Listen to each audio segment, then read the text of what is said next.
छत्रपती शिवाजी महाराज त्याचबरोबर घटनेचे शिल्पकार यांनी या लोकशाहीला जिवंत ठेवलं, ज्यांनी हे संविधान लिहिलं दादा त्या महामानवाला, त्याचबरोबर साहित्य अण्णाभाऊ साठे या ठिकाणचे माझे या सभेचे अध्यक्ष, ज्यांनी मला सुरुवातीलाच अध्यक्ष केलं होतं, आदरणीय ईश्वररावजी भोजीकर साहेब, माझ्यावर अफाट प्रेम करणारे, तसं माझी त्यांची फार भेट झाली नाही. त्यांचे वडील माझ्यावर फार प्रेम करत होते, विलासरावजी देशमुख साहेब. त्यांचा एक प्रसंग बोलत सांगणार आहे मी पुढे. अमित भैयाची माझी एक वेळेस भेट झालेली आहे प्रत्यक्ष, आणि त्याने इथे यावं तसं बऱ्याचशा माझ्या शहरातल्या लोकांची इच्छा होती की नळगे स्टेजवर येऊन 2 मिनिटं बोलला पाहिजे.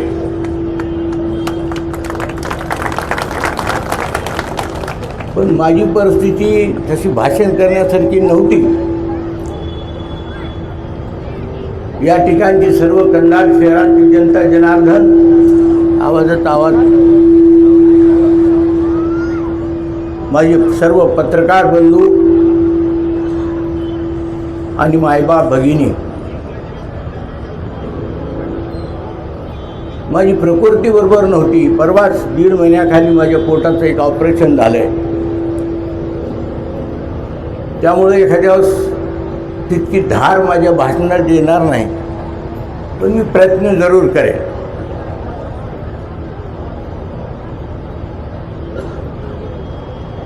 माझं वय झालं आता 75 वर्षाचं, पण मला पाहून कोणाला वाटत नाही 75 वर्षाचं असेल म्हातारं.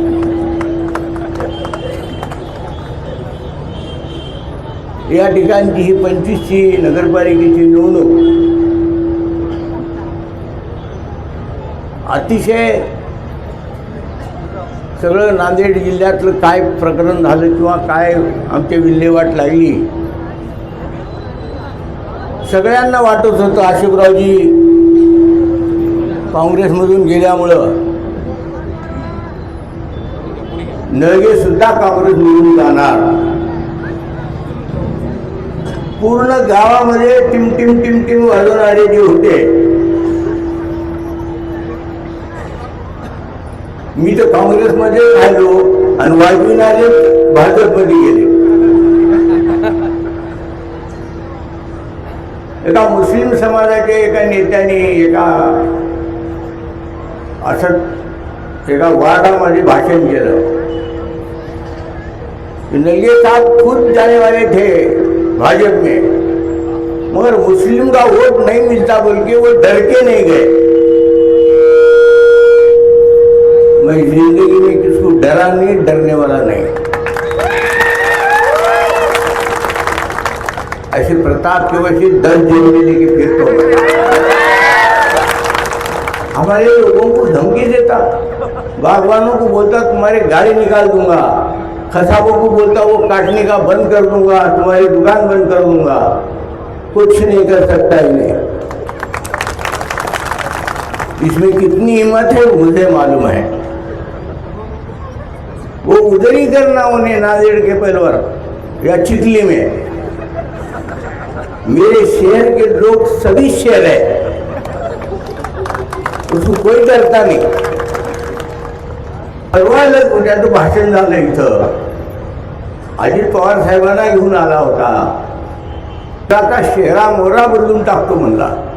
म्हणजे जे चांगलं केले ते पाळून टाकणार आहे काय? चेहरा मोरा बदलायचं म्हणजे काय करणार आहे? विकासाचं तर नाव नाही तुझ्याकडे. 3री टर्म आहे तुझी आमदारकीची. कुठं बदल केला का एवढा आहे? कुठं रोड केलाय?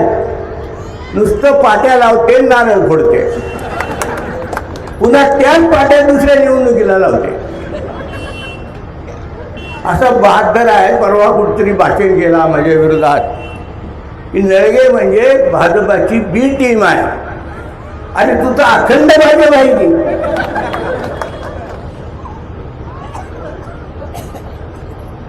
मलाही तुझी ऑफर आली की ती विसरलास. मलाही सांगितलं पूर्ण खर्च मी करतो. नळगे साहेब तुमच्या मुलाला मी अध्यक्ष करतो, पण तुम्ही माझ्या या राष्ट्रवादीत या.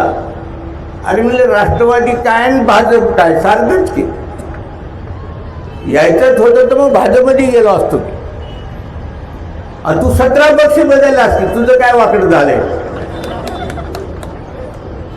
प्रश्न असा आहे की त्याला काही विचार असतो. माझी प्रतापची वैयक्तिक काही दुश्मनी नाही, माझं त्याचं काही शेताचं भांडण नाही, कुठला धुरा नाही. त्याची ती वृत्ती आहे, त्याची ती प्रवृत्ती आहे, विध्वंसक प्रवृत्ती आहे. ती रोखायचं काम नांदेड जिल्ह्यात दुसरं कोणी करत नाही. असं त्याला मी तरी काय करणार. पण त्याची गुंडगिरी, त्याची सगळी आता इतक्या आत्ताचं परवा जी निवडणूक झाली त्याचा माणूस नवीन होता. पवार, एकनाथ पवार या उमेदवारीला इथं होता आमदारकीला. नवीन माणूस, पुण्याचा माणूस. माझ्या सगळ्या शहरामध्ये एकाही बूथवर त्याला लीड नाही. हे तुमचं अभिनंदन आहे तुमचं. माझ्या पूर्ण शहरामध्ये सगळे एकनाथ पवारला लीड आहे. कुठलाही बूथ काढा, कुणाही समाजाच्या गल्लीमध्ये जा, मग मागासवर्गीय असतील, मुस्लिम असतील, हिंदू असतील, आणखी कोणी असेल, 18 पगड जात होती माझ्यासोबत. शहरात काही चाललं नाही तुझं. आणि आत्ताही तुला मला म्हणला इथं परवा भाषण केला इथंच शिवाजी महाराजांच्या चौकात की नळगे बाहेर काय येणं झालाय, त्याला भरोसा नाही म्हणला. अरे काय झालं रे बाळ, हात बंद होय. त्याचं कोणी माणूस बसलं नाही की.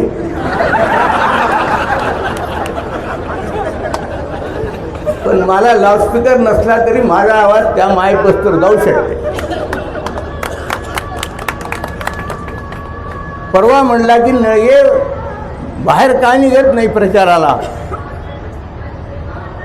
त्याला भरोसा नाही म्हणला आता त्याची माणसं निवडून येतील म्हणून. अरे आता तुला तर मी लढायची गरजच नाही, माझं पोरगच बस झालं तुला.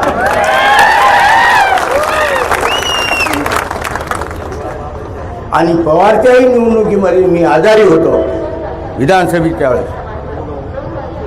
त्यावेळेस सुद्धा या सगळ्या शहरांनी माझ्या शहाजीराजाचं ऐकूनच मतदान केलंय.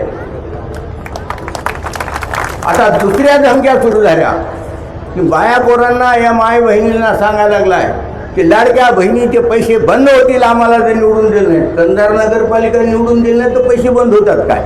अरे महाराष्ट्राच्या सगळ्या बहिणी उठून जुळ्यानं मारतील, कारण तुझ्या बापाचे पैसे थोडेच आहेत, शासनाचे पैसे. आज तू आहेस, उद्या दुसरा कोणी येईल ते काही त्याची तुमचे पैसे बंद होणार नाहीत, काही नाही, त्याला द्यावंच लागते. याच्या हातात काहीच नाही. त्यानं सभागृहात किती वेळा जाते ते अमित भैयाला विचारा. त्या सभागृहात किती वेळा जाते त्याला ते जात माहिती आहे का बघा. दिल्लीच्या सभागृहात गेला होता की नाही की हे आश्चर्यच आहे. तो विषय असा आहे की तू आम्हाला आमच्या शहराला कमजोर समजू नको. तुला कोणीही भीत नाही.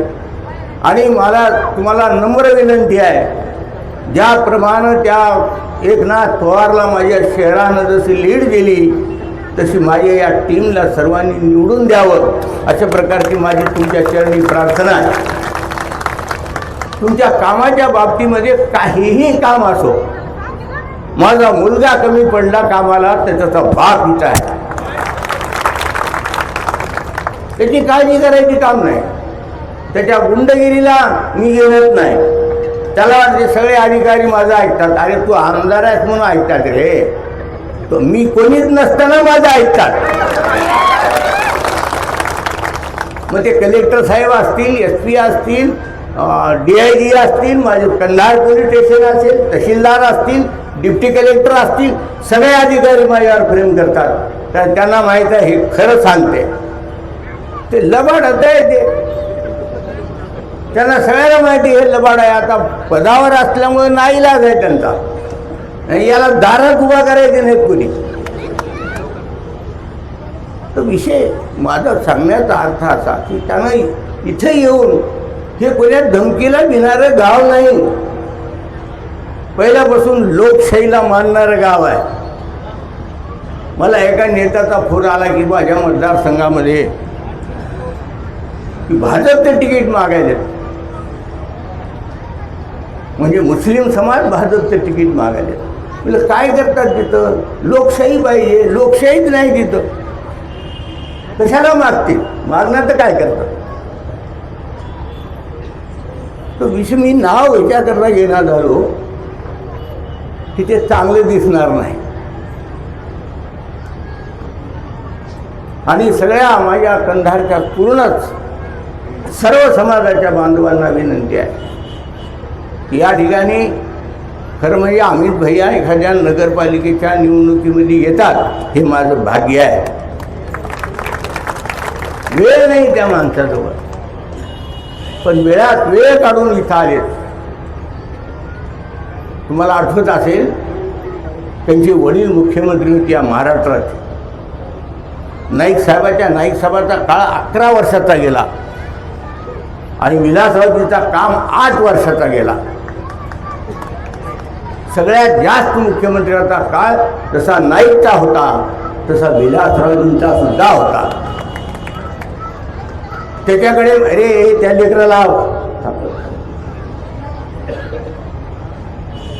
विलासरावजीकडे माझी तक्रार घेऊन गेला, याला मार्केट कमिटीतून काढून टाकायचा. काय म्हणावं तेवढ्या मोठ्या माणसानं?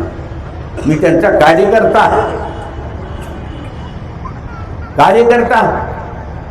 एक साधा कार्यकर्ता.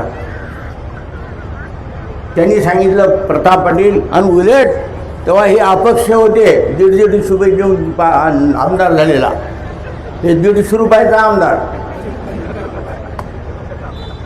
आणि मेवण्यानंतर 200 दिले, त्याच्यातली 50 आणला. ते शिंदे ओरडले, अरे मी तुला 200 दिलो, तू 150 का वाटलास? याला पाहिजे नाहीत काय रात्रीला? आज जिल्ह्यात एवढ्या दारूची दुकानं आहेत ना, त्याच्यापेक्षा सगळ्यात जास्त प्रतापजवळ आहेत दुकानं.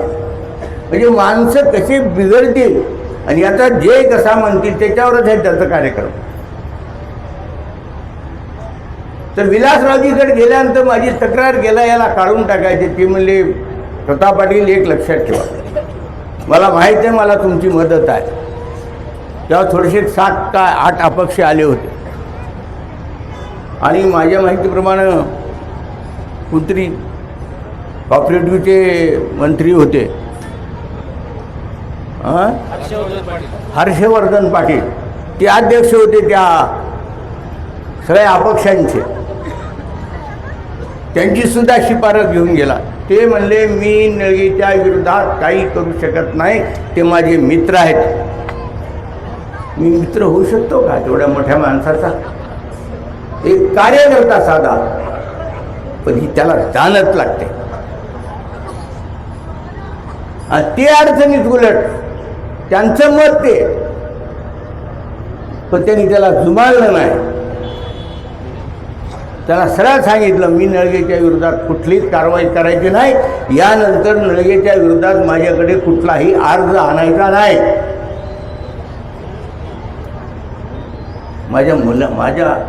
माझ्यावर त्यांच्या मुलासारखं प्रेम केलं त्या माणसाने. आणि त्यांनी सांगितलं का जागी, अरे मी आमदार नसताना माझ्या हस्ते हे बिल्डिंगचं उद्घाटन केले म्हणले. कोण बोलवतं म्हणजे एकदा आमदार घेऊन गेल्यावर? आग्रह करून त्यांनी माझ्यासाठी थांबले, म्हणले की विलासरावजी येत असतील तरच उद्घाटन करू. विलासराव मात्र बोलून गेले त्यावेळेस, म्हणजे जास्त विकास करू नका, त्याचं अपचन होते म्हणले. आणि माझ्याकडे बघा म्हणले, लातूरचा एवढा विकास केला, मला घरी बसविलं म्हणले सांभाळून, आणि त्याच वेळेस मी वार्डात पडलो.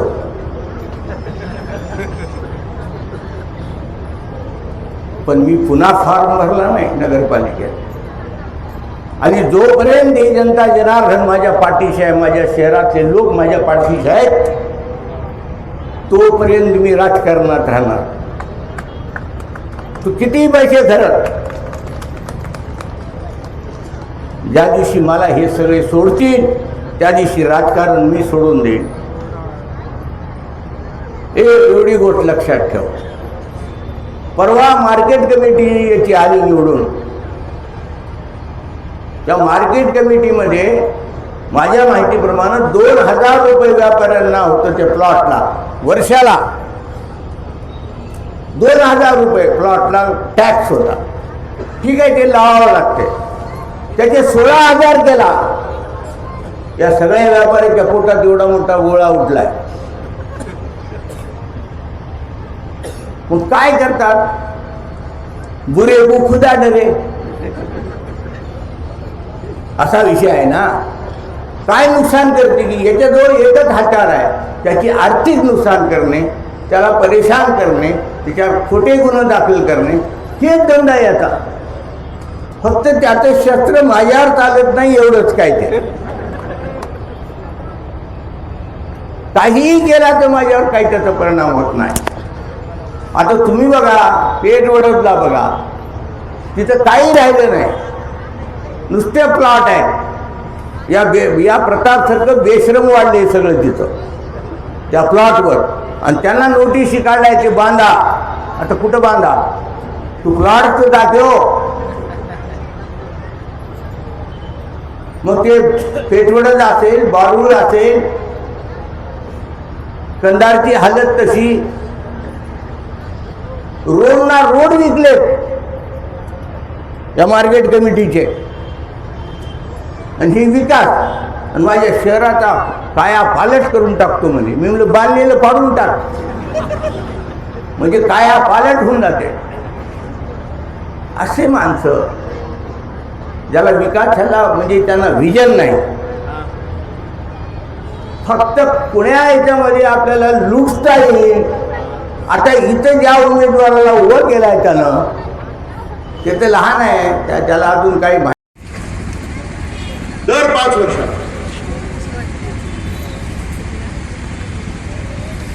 आणि म्हणजे झेंडा बदलतात, चिन्ह बदलतात, पक्ष बदलतात, अशांच्या पाठीशी उभं राहायचं का? महायुती सरकारनं जो अत्याचार या महाराष्ट्रामध्ये चालवलेला आहे, भ्रष्टाचार चालवलेला आहे, दडपशाही चालवलेली आहे, हुकुमशाही चालवलेली आहे, अशांच्या पाठीशी राहायचं का? मत द्या, नाहीतर निधी मिळणार नाही, अशी भाषा.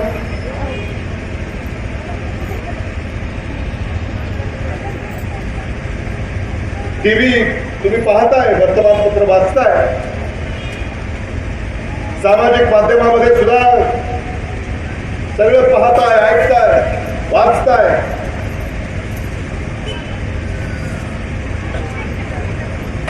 नगर परिषदेच्या निवडणुकीमध्ये तुमच्या समस्यांची कुठेही चर्चा नाही.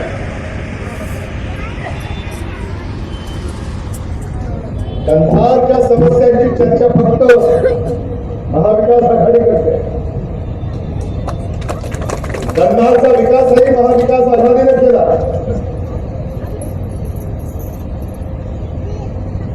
यापुढेही ते विकास करणार आहे. खरं म्हणजे तुम्ही भाग्यवान आहात, तुम्हाला 1 नाही 2 खासदार आहेत. डॉक्टर शिवाजी काळगे आणि रवींद्र चव्हाण.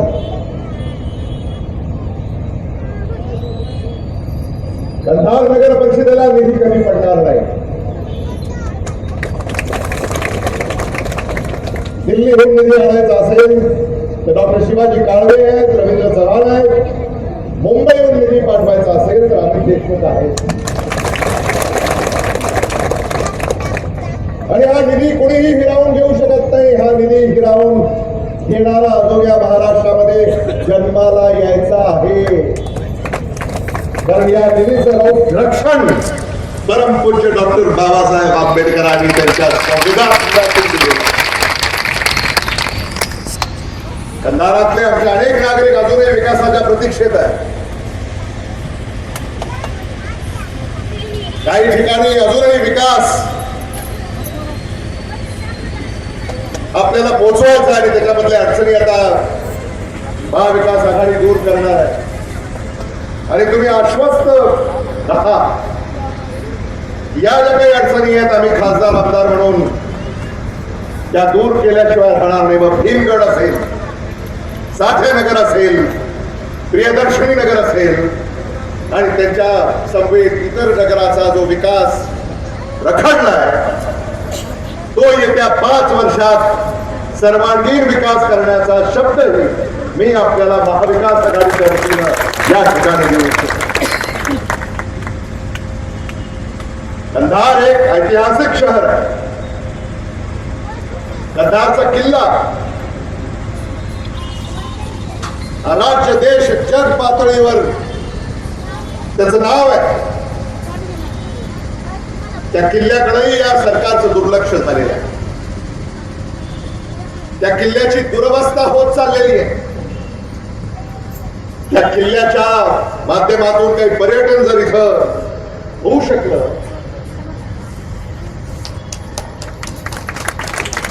याचा पुढाकार कंधार नगर परिषदेने घेतला पाहिजे.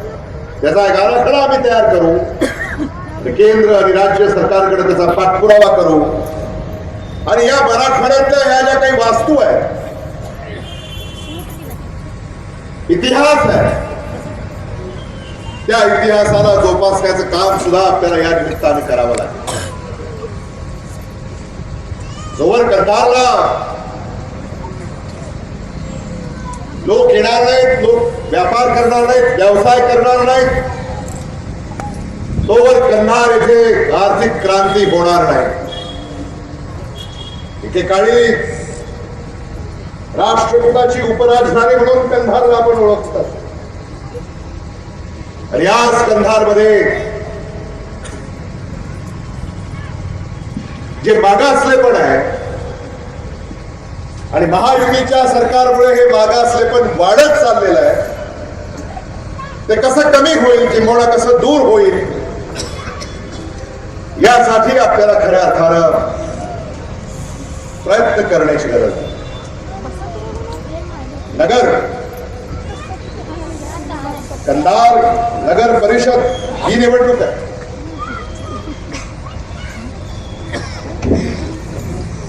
नगर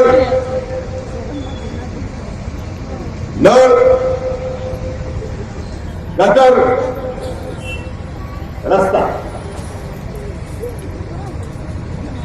नगर हे जे नाव एखाद्या शहराला मागं कोणीतरी दिलं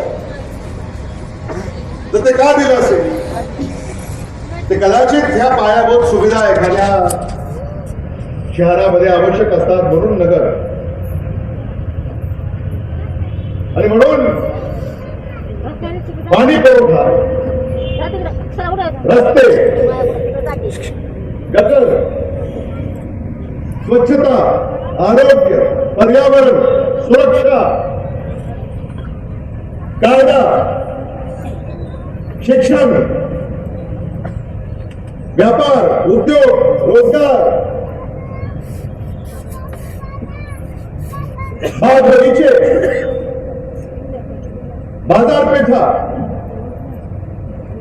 हे सारं जर आपल्याला विकसित करायचं असेल तर महाविकास आघाडीच्या उमेदवाराच्या पाठीशी आपण खंबीरपणे उभं राहिलं पाहिजे.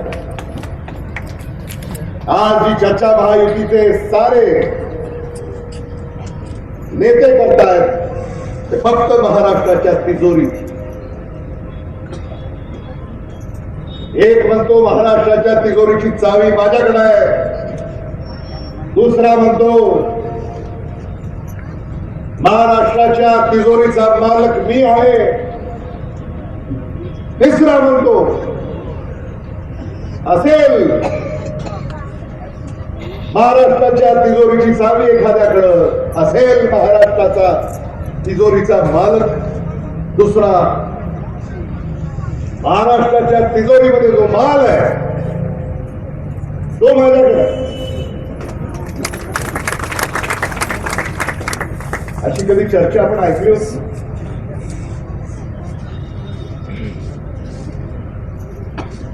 असे राज्यकर्ते जर येणार असतील आणि मतं मागणार असतील तर मतदारांनीच हे ठरवलं पाहिजे की असं राज्य पाहिजे का हे राज्य बदलायचंय.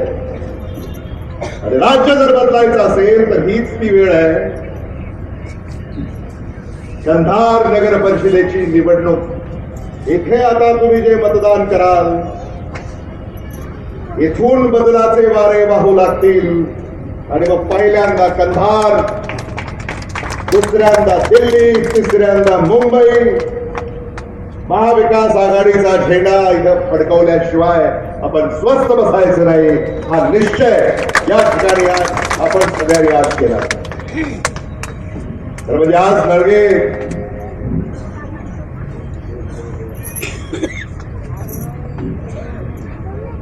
यांचं भाषण मी ऐकलं.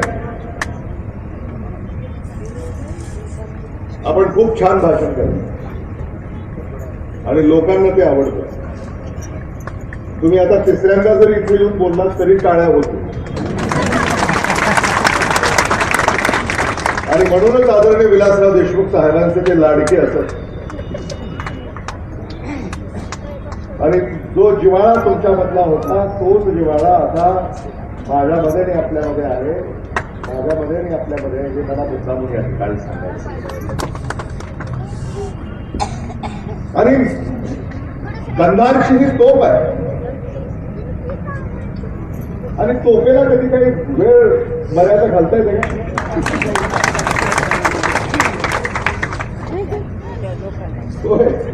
युद्धामध्ये एकदा तोपेरी जेव्हा आपण आक्रमण करतो तेव्हा त्याला काही वेळेची मर्यादा घालता येत नाही. ही माणसं खरी म्हणजे ही काँग्रेसची शिदोरी आहे. आणि भोसीकर जी मला सांगत होती की कंधारनं कधीही काँग्रेसची साथ सोडली नाही. सर्व धर्म समभावाची कधीही विचारधारा कधी सोडली नाही. आणि हीच विचारधारा आपल्याला पुढे घेऊन जायची. आज जे जाती जातीमध्ये तेढ निर्माण होत आहे, धर्माधर्मामध्ये जे भांडण लावलं जात आहे, याच्यातून काय साध्य होणार आहे? कंधारमध्ये आपण आता शेजारी असतो आपला एखादा, विचार करा त्या शेजाऱ्याशी जर रोज आपलं भांडण झालं तर गुन्हा गोविंदानं नांदता येईल का? कुठेही शेजार धर्म आपण जोपासतो, गुन्हा गोविंदानं आपल्याला नांदायचं. महायुती काय करते? हेच करते, विष पेरत. याच्यापासून आता आपण सावध झालं पाहिजे. आपल्याला आपली जी संस्कृती आहे ती जपली पाहिजे. आणि ती संस्कृती जपण्यासाठी निवडणूक ही निमित्त असते. आज मी वसमतला होतो, तिथंही अशीच सभा झाली आणि तिथंही काँग्रेस पक्षाचा नगराध्यक्ष पदाचा उमेदवार बहुमतानं निवडून येतो. पण मला तुम्हाला सांगताना आनंद होतोय की वसमतमध्ये जेवढ्या मतांनी काँग्रेस पक्षाचा उमेदवार निवडून येईल त्याच्यापेक्षा अधिक मतानं कंधार नगर परिषदेमध्ये काँग्रेस पक्षाचा उमेदवार निवडून येईल याबद्दल माझ्या मनामध्ये कसलीही शंका नाही. ही सभा